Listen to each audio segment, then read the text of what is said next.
What's going on, guys? So in this video we're going to be going through the Daughters of Oryx encounter.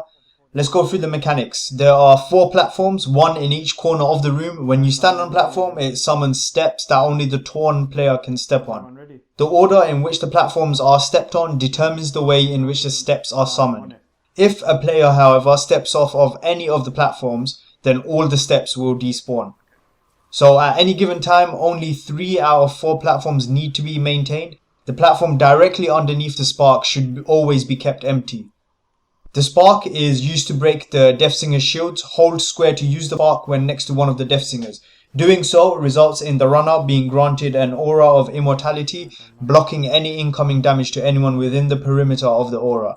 This is the key to surviving the Hymn of Weaving activated by the Death Singers, which otherwise would result in a wipe for the entire team. The runner, who will be torn between dimensions, is randomly selected, and only this player is able to use the steps to grab the spark. Each member of the fire team has to be comfortable with this role, as it is entirely random who is chosen. With regards to the Death Singers, you always start with the left one and alternate between Death Singers per attack. If the left Death Singer dies during the first attack, the right Death Singer has to also die during your next attack, or it's an automatic wipe. The most common method used is to pepper the left Death Singer to a fraction of her life, kill the right Death Singer during the second attack, and then on the final attack, finish off the left Death Singer. So that's the basics out of the way. Let's move on to the strategy. One player will automatically become torn. This player will be jumping and obtaining the spark to take down the Death Singer's shield. 4 other players will be assigned platforms, and the remaining 5th player will be floating, taking care of adds. The platform with the spark above it should not be stood on. Instead, the platform immediately anti-clockwise from the platform below the spark is the first to be activated. Continue anti-clockwise until 3 platforms have been activated by the players. The player whose platform has the spark above it will assist the floating player in taking care of adds. No one should get off their platforms until the torn player calls out that they have the spark.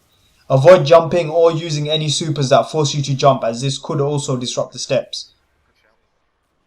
There will be snipers spawning in for each platform on the sides of the arena around the 45-second mark during the Hymn of Weaving. These need to be taken care of straight away, as they could kill the Torn player within 2 shots. The Torn player should be ready to jump with the player on the first platform anti-clockwise from the spark. Once up on the platform, the other players follow suit one by one, making sure to jump up in sequence to keep the steps ascending. Once the Torn player grabs the spark, the platforms can be abandoned, and everyone should run behind the back left platform and take cover until the Torn player gets there, having slammed the Death Singer on the way. Everyone focuses DPS on the Death Singer up to a hairline, then remains in the aura until the screen clears up, again following the end of the Hymn of Weaving timer.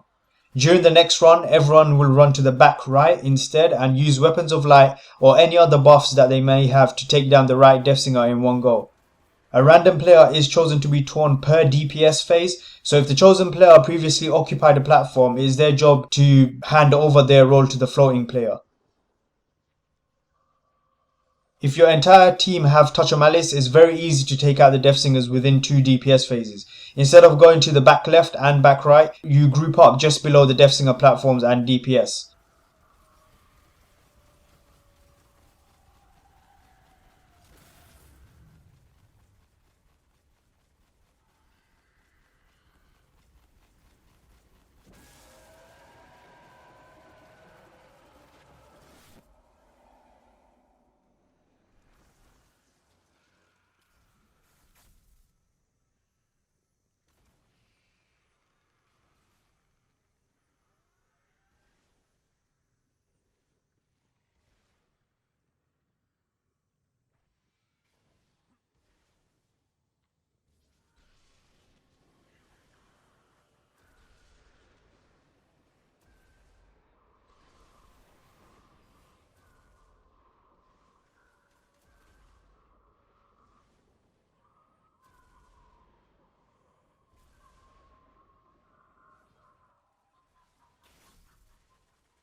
The rewards for this section are Mouldering Shards, Silence of A'an, or class items.